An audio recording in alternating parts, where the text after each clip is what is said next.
Welcome everyone. Join us today as we embark on a journey through the extraordinary life and untimely demise of Alvin Stardust, a legendary icon and captivating figure in the realm of music, whose life was as enigmatic as his stage persona. So let's dive in. Alvin Stardust, born Bernard William Dury on the 27th of September 1942 in Muswell Hill, Middlesex in England, to father Bill, a salesman, and mother Margaret. When the Dury family relocated to Mansfield, Nottinghamshire, they were provided with a spacious three-floor house as part of Bill's work. Margaret, recognizing the opportunity, decided to turn it into a boarding house and rent out rooms to musicians and entertainers who performed locally at the Palace Theatre, thus introducing young Stardust to the world of entertainment. His first glimpse into this realm came at the tender age of 4 when he made his stage debut in a pantomime.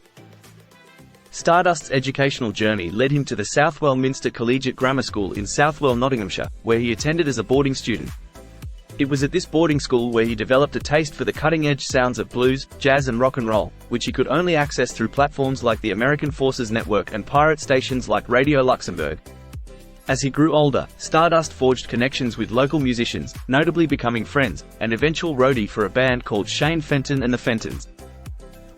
In the early 1960s, Shane Fenton and the Fentones, initially an unknown teenage band, recorded a demo tape and sent it to a BBC program in hopes of securing a television appearance. Tragically, their 17-year-old lead singer, Shane Fenton, his real name Johnny Theakston, succumbed to a heart condition, arising from complications from childhood rheumatic fever, while they awaited a response from the BBC. Ready to disband, the group, consisting of guitarists Jerry Wilcock and Mick Eyre, bassist Graham George Squires, and drummer Tony Hinchcliffe, received an unexpected invitation from the BBC to audition in person in London. Theakston's mother encouraged them to stay together and keep the band name in his memory. Stardust was asked to fill in and join the band, adopting the pseudonym Shane Fenton. They were a hit, securing a record deal with the Parlophone label before the Beatles. They quickly made an impact with a string of hit singles. Their debut, I'm a Moody Guy, climbed to number 22 on the charts, followed by successful releases like Walk Away and It's All Over Now, both reaching the top 40. Cindy's Birthday became their biggest hit, peaking at number 19. Their popularity even landed them roles in films like Billy Fury's Play It Cool in 1962 and Tommy Steele's It's All Happening. Despite their initial success, the hits began to wane, leading to the group's dissolution in 1964. After the dissolution of the band, Stardust retreated from the limelight for nearly a decade. During this time, he delved into music management and embarked on performances at intimate venues alongside his first wife, Iris Caldwell, who happened to be the sister of Rory Storm. During his time in Liverpool, Alvin Stardust's persona was conceived by Peter Shelley, co-founder of Magnet Records, who wrote, recorded, and sang Stardust's debut single, My Coo Ca Choo, in 1973. However, Shelley wasn't keen on performing live, so he sought someone else to embody Alvin Stardust. Drawing inspiration from Vince Taylor's appearance and David Bowie's album name, Stardust's manager, Hal Carter, proposed his client for the role. Stardust took over just in time to lip-sync the song on Top of the Pops, hastily dyeing his hair black for the occasion and concealing dye stains on his face and hands with sideburns and leather gloves, which later became iconic elements of his look. Stardust continued portraying the persona, finding chart success with hits like Jealous Mind, reaching UK number 1, Song, You, Red Dress, and Good Love Can Never Die.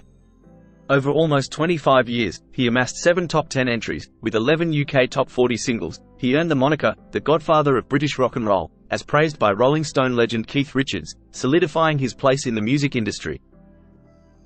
Initially perceived as a glam rock phenomenon, Stardust experienced a resurgence in the 1980s. Pete Waterman presented him with the 1952 classic, Pretend, popularized by Nat King Cole, reaching number 4 in the UK singles chart, number 1 in the Dutch top 40 in November 1981, and also successful in Portugal in 1983. Stardust's next singles, penned by Mike Batt, I Feel Like Buddy Holly, and I Won't Run Away, reached number 7 in the UK singles chart in 1984, and So Near to Christmas was a minor hit at number 29 in the same year, contributing to Stardust's continued success beyond the glam era. Stardust entered A Song for Europe, the UK's Eurovision Song Contest qualifier, in 1985, with The Clock on the Wall, placing third behind Vicky and Kerry Wells. That same year, he was honoured on This Is Your Life, where he received a surprise visit from Eamon Andrews. In 1986, Stardust collaborated with Sheila Walsh for the duet, I Hope and I Pray, featured on her album Shadowlands, which was also released as a single. Additionally, he took on a lead role in the Lloyd Webber Rice musical, Cricket, performing at Windsor Castle during the same year. In addition to his musical endeavors, Stardust showcased his theatrical talents in various productions. He starred in the UK tour of Godspell, portrayed Uriah Heep in David Copperfield the Musical, and embodied Sir Billy Butland in the Butland Story at the prestigious London Palladium. However, his most prominent role came in 2005 when he took on the iconic character of the child catcher in Chitty Chitty Bang Bang, earning accolades for his performance at the London Palladium. Throughout his career, Stardust remained a ubiquitous presence on television screens, making numerous appearances and showcasing his versatile talents. One high-profile TV role was Stardust's part in the Green Cross Code Road Safety Campaign, Children's Heroes in 1976, which saw him instructing children to look both ways before they crossed the road. In 1989, he even hosted his own Sunday morning children's TV series on ITV titled It's Stardust, offering a blend of entertainment including stories, songs, cartoons, and more. Transitioning seamlessly into acting, he joined the cast of the soap opera Hollyoaks in 1995, captivating a new generation of viewers with his portrayal of Greg Anderson. Stardust's contributions to the entertainment industry were recognized in 2011 when he was initiated into the Grand Order of Water Rats. Ever dedicated to his craft, he returned to the stage as a singer in 2011, delighting audiences at the Arts Guild Theatre in Greenock with his timeless performances.